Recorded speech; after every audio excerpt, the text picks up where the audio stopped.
This video was sponsored by Skillshare. Hello boys and girls, I hope you're enjoying the lockdown because I'm not. Hopefully this video review of one of the most anticlimactic episodes Doctor Who ever produced will bring you some joy. Excluding comics and audiobooks though, imagine knowing that the only family member of the Doctor's you ever saw was Susan Foreman, and then for a brand new episode to be boasting the possibility of us meeting the Doctor's daughter. Christ, are we meeting Susan's mother? Does this daughter know about the Doctor's other relatives that he's also forgotten about? The answer to both these questions is of course a big resounding no. This can be, understandably, frustrating for a viewer. You end up wondering how spending 45 minutes staring at a wall would have been any different. In spite of the insignificance of this episode, you, dear viewer, were curious enough to know my thoughts on it, of which you have my thanks. If my videos don't quite pique your curiosity enough though, Skillshare has you covered. I can imagine that you, like I, have spent more time looking at the four corners of your room than any time before recently. Fortunately, I've found Skillshare classes to be extremely beneficial both mentally and creatively. Skillshare is an awesome website with loads of digital classes waiting for you to explore. It's a treasure trove of content to fend off boredom. Since completing Thomas Frank's productivity masterclass, I now find my not quite so busy days are now filled to the brim with stuff to do. It's not just a self-help site for saddos like me though. You can hone your creative skills with classes on illustration, graphic design, creative writing, and even web development. It's pretty insane just how much content is waiting for you to check out and enjoy, and the first 1,000 of you to click the link in the description will get a 2-month free trial of Skillshare Premium. Annual membership is less than $10 a month, and you can cancel at any time. Get this amazing offer by clicking on the link in the description before the world turns back to normal. Now, without further ado, let's get on with the review. Last our companions left off, they were dragged to God knows where by the TARDIS. When this happens, it normally indicates significance of some kind, as though the balance of the universal order is at stake or something to that tune. The TARDIS lands in an abandoned tube tunnel and the gang are held at gunpoint by Gendry from Game of Thrones. He vaguely explains that they all need to be processed, yet this only seems to happen to the Doctor for some reason. They force him to fist this machine here, and it was the moment he started explaining what the machine was doing that I knew we were in for some fun.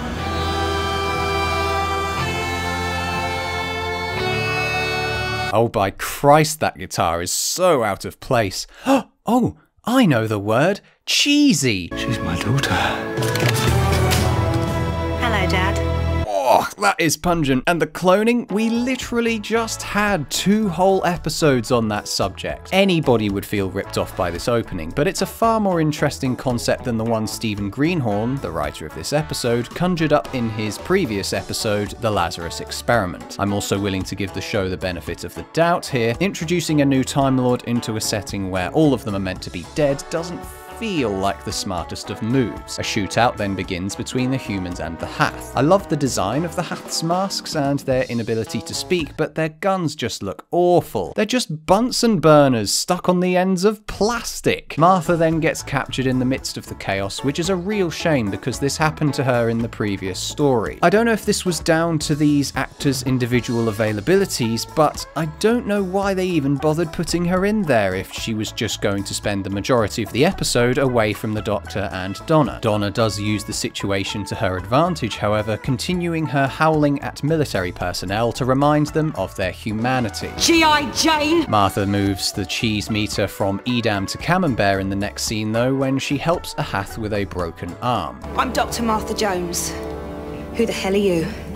Strangely, I found these bits with Martha surrounded by these bizarrely silent creatures to be rather amusing. It certainly makes for a unique take on the bad guys of this show, who are too concerned with stroking her hair and showing her some maps. Meanwhile, the Doctor and Donna find that this portion of humanity is alive thanks to the cloning. Perpetuity of war through cloning certainly is an interesting idea, albeit an uninspired one, expressed through Jenny's dialogue about how she's born to kill, touching on themes of indoctrination.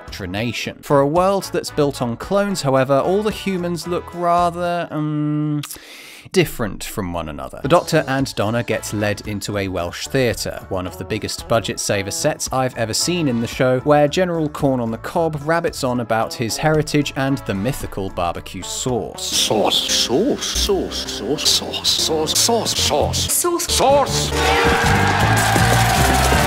The trio get thrown into a cell with Donna kicking the Doctor to not see Jenny as a mere foot soldier. This was quite nice, especially seeing her take his stethoscope out and use it to prove Jenny's unique and should be treated as such. The Doctor is even outright labelled a general by his not daughter, and this situation becomes a little more complicated now with somebody who has two hearts thrown into the picture. This idea is carried over into Jenny's plan for escape by kissing Gendry. That's the power of love. I'd like to see you try that.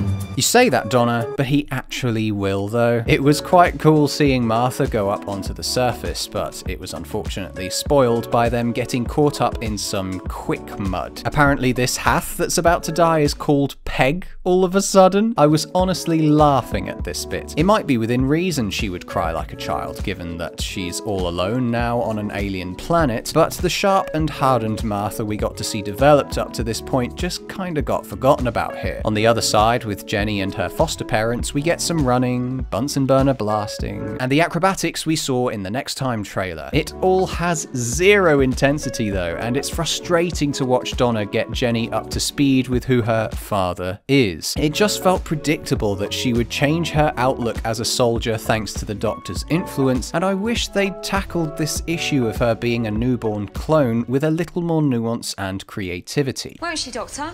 Do you think Jenny will see any new worlds? I suppose so. Yeah, I wasn't paying much attention either, Doc. Then apparently the numbers on the walls are dates, and this war has only been going on for a week?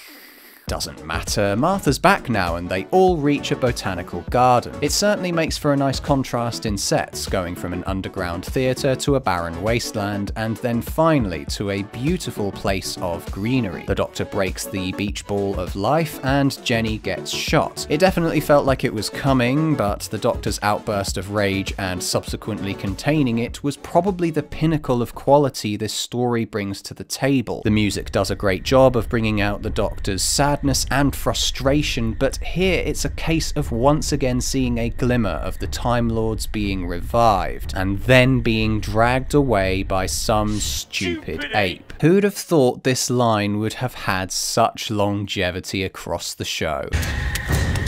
I never would. Yes! Have you got that? Yes, Doctor! I never would. Yes! 3 words, the passion from Tennant, and then followed up by this blazing monologue. Wonderful. It was kinda funny though, him saying, A man who never would! and then they cut to a shot of the Hath looking rather confused. But what about us? We aren't men.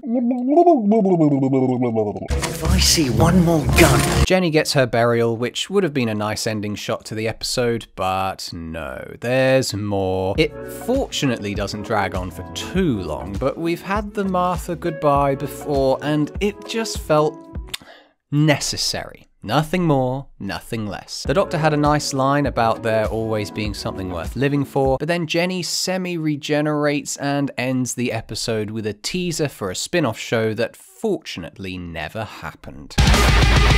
So, did it suck?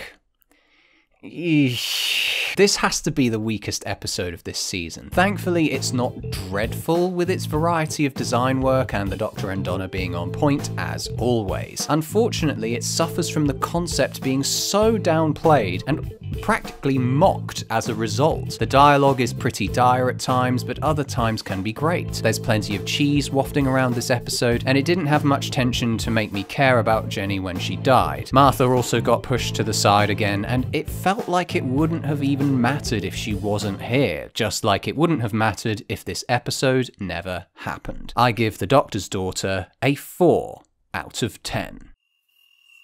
Thanks for watching. We just surpassed another Patreon milestone, guys, so a review of the Lazarus Experiment is now in the works. I've also added a few more milestones for you to check out, meaning more Chris Eccleston reviews are coming up exclusively for patrons. What do you think of this episode? Comment below or join us for a Benny on the Discord server, where we'll continue this discussion.